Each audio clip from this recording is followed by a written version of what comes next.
boo may seet si réseau yi yow te foo bind te kàddu sama waa ji teg ci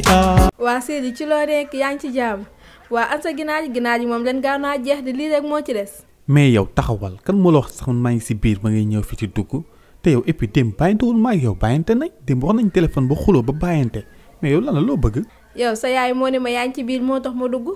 yow côté gi ngay daw nii moo tax ngay tàppaas ay xuloo xam nga ni bàyyante wuñu. non yow yaa tàmm man su ma lay woo téléphone day sone ba dagg te doo jël quoi léegi nag sama diggante yow yem na fi ndax loolu. léegi yow boo may woo may julli dangaa bëgg ma arrêté julli bi jël téléphone bi loolu de bu ma ko defee yaa yàlla la. de taxawal bu ma jaxaseeg yàlla waa fekkee loolu la garaawul mais nag man naka foog ne yow man dof laa yow chaque jour na ngay dugg si bitig bi chaque jour na ngay dugg si bitig bi waa koñ bi nee na ma yow sa booy bi jàll bitig bi da koy jël ma koy muñ mais léegi mënutuma ko muñ bàyyi naa la si loolu. waa yow bitig bi ngay wax bitig bi moom du lay nit ñiy dugg ci bitig bi chaque jour nag kon dina bëri ñi ngay bàyyi. mais yow taxawal sax yow man mooy loolu quoi yow ngaa changé quoi ngaa changé diggante bi parce que yow mu masaan wax benn nga ni ñaar ñu xuloo fii raak xam nga man genre boo yooyu laa bëgg quoi comme nag yow na ngaa changé te man bëgguma changement léegi man bàyyi naa la. yow instant bi noo ma tàppaasee rek pour ñu xuloo pour bàyyante nga bëgg waaye du moment bii de ndax du côté gaa yi nii di ñëw instant bii moom du ñu mës a xuloo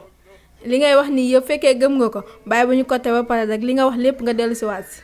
ah yow noonu nga gisee taxawal rek taxawal may mu tuuti. voilà booy boobu nga ma doon fikreel boobu nga doon xeex ak fii naan booy sama gel la nangam sangam mooy loolu sànni sama téléphone booy asu boobu instant yi moom wax dëgg yàlla kuy naan moom boo mandee da ngay feeñ instant yi feeñ ñaa dama koy jël boobu moom dama ko booy dafa mool te ay fin la dafa mool instant yi moom maa si daax sama wërsëg waaw yow yaay xool soo bëggee baax na soo bëggul yaay xool. instant bii loolu duma ci sax wax instant bii kay xam nga lu ñuy wax ñu wax ci wàccaay côté gi rek greffage yeeg jasneer yi nga nar a jënd loolu de mooy débat bi pour l'instant li ngay wax nii lépp du wax. ba tey loolu branché wu la ah taxawal rek yow may ma. voilà ma wax la nag lu leer man ñeenti jabar laay takk waaw mais wax na la dama lay takk d'accord mais man ñeenti jabar laay takk dama la koy teel a wax instant yi nag occasion la quoi soo bëggee nag yaay xool. bon instant bi yow xam nga ni xam nga ma en tout cas daal moom loo wax rek baax na yow bàyyi bu ñu génn ci côté gi ba pare rek. boo may seet si réseau yi yow te foo bind te kàddu sama waa ji teg ci